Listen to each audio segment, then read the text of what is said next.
읽을 다니엘서 말씀은 7장, 8장이 되겠습니다.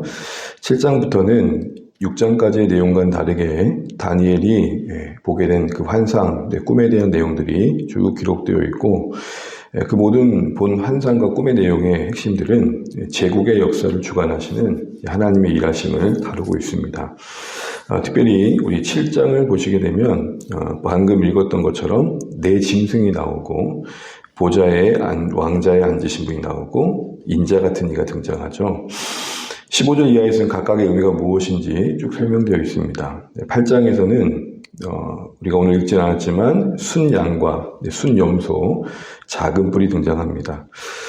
특별히 순양, 순염소는 메데 바사와 헬라 제국에 대한 이야기의 관계 속에서 바벨론이 이제 망하게 되는 그런 이야기가 나옵니다. 7장을 보시게 되면 오늘 우리가 읽은 내용을 잠깐 정리해 가면서 주시는 교훈들을 좀 생각해 보려고 하는데요. 1절, 3절 보신 것처럼 네 바람이 바다로 불고 거기서 네 짐승이 올라오죠. 3절 보십시오. 큰 짐승 넷이 바다에서 나오는데 각각 모양이 다릅니다. 이것은 2장에서 봤던 느부갓네살 왕이 꿨던 큰 신상이 머리부터 발끝까지 각각 다른 재료로 만들어졌던 신상과 맞물리는 환상입니다. 2장에서도 그것이 각 시대별 나라를 의미했던 것처럼 이 네 짐승도 각각의 시대의 나라를 의미하고 있습니다. 첫째 짐승은 사자의 독소리 날개인데 바벨론을 의미합니다. 둘째 짐승은 곰인데 메데 바사를 의미합니다.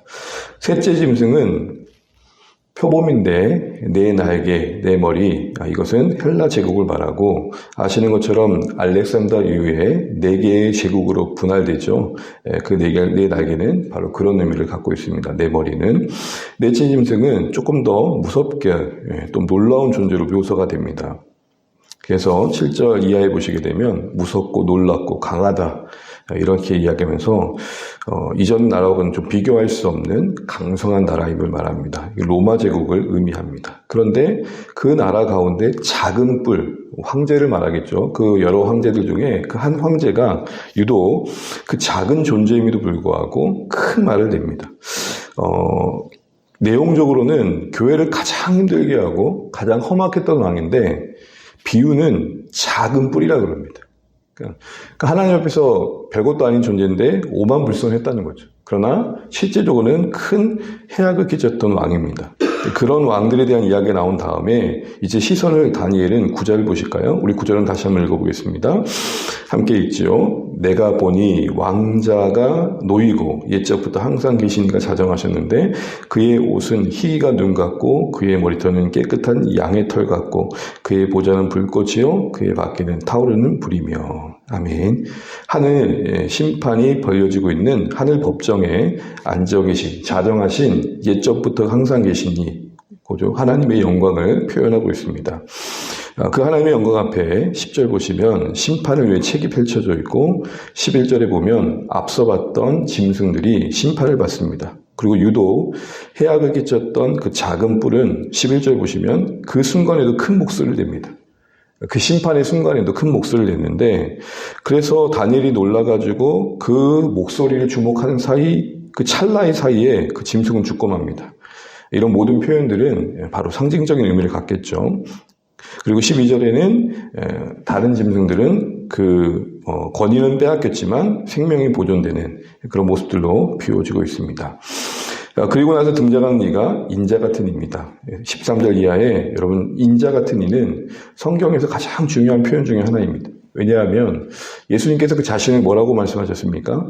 인자라고 했죠. 인자. 바로 이 인자의 근원이 여기서 나온 겁니다. 다니엘서 7장 23절에 하나님의 영광의 보좌에서 권세가 주어져 그 권세를 가지고 이 땅에 오신 영광의 하나님 그 아들 예수 그리스도를 인자로서 표현하실 땐 바로 이 말씀의 배경을 두고 있는 겁니다. 세상 짐승으로 비유된 세상 모든 나라를 꺾고 영광의 새로운 나라를 이 땅에 이루실 분으로서 오신 분, 그게 바로 인자 같은 이 사람의 모습으로 오신 하나님의 영광을 그리스도로 표현하고 있는 것입니다. 그리고 나서 이제 15절 이하에 보게 되면 여러분 본문을 쭉 읽으시면 짐승애와의 환상에 이런 비유들의 의미가 쭉 나와 있는데 요지는 그렇습니다. 땅에서 일어날 모든 나라들, 그 나라들이 지극히 높으신 하나님의 권세 아래 존재하고 특별히 유독 신자들을 괴롭혔던 그 작은 뿔은 결국에는 정해진 그 기간에 심판을 받게 될 것이다. 이렇게 말씀하고 있는 겁니다. 우리가 다니엘서 보면서 계속 일관되게 말하고 있는 것이 무엇입니까? 흥망성쇠를 이어가는 세상 나라 역사 속에서도 하나님의 그 주권을 분명히 봐야 된다는 거죠. 반드시 교만한 권세는 심판을 받는다.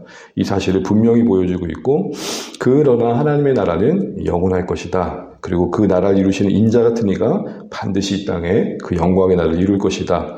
이렇게 말씀합니다. 그러니 끝까지 믿음을 지키라는 거죠.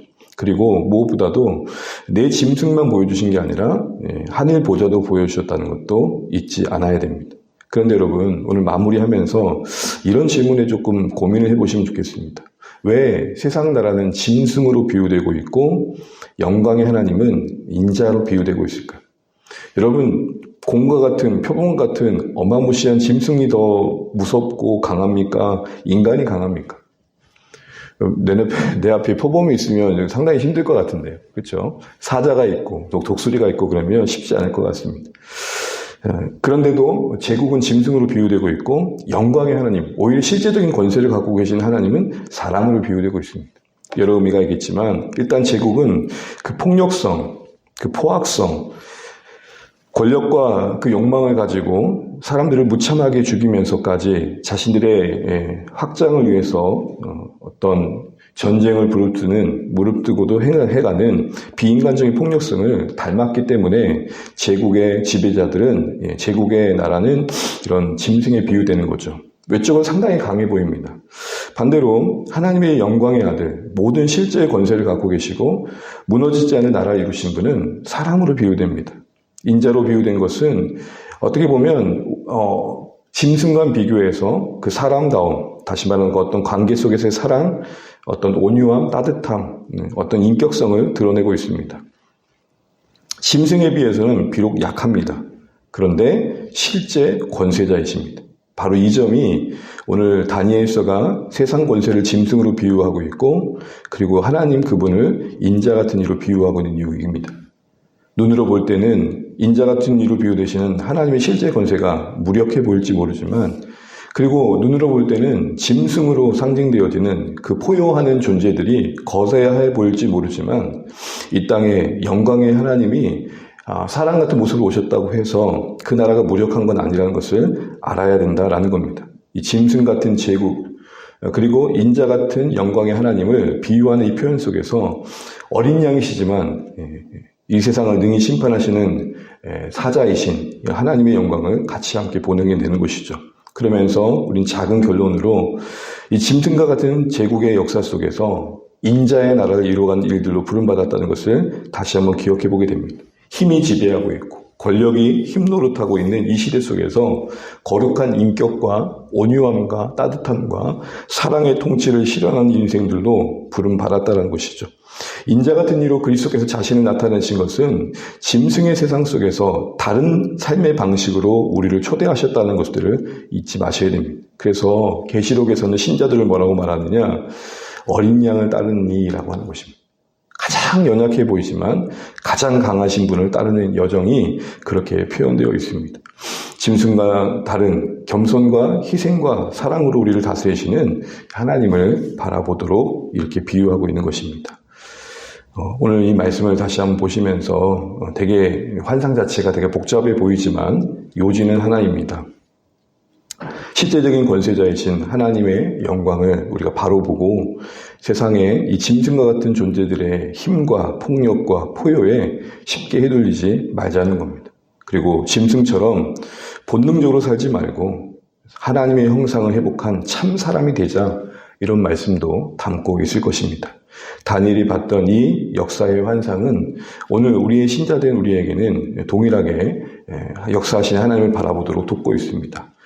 이 하나님의 이 환상 속에서 계시하신 이 하나님 되심을 우리 다시 한번 주목하면서 우리가 누구를 따르는 인생인가를 생각해 보면 좋겠습니다. 여전히 이 세상은 짐승을 닮았습니다. 이기적이고 포악적이고 사랑이 있기보다는 계산적입니다.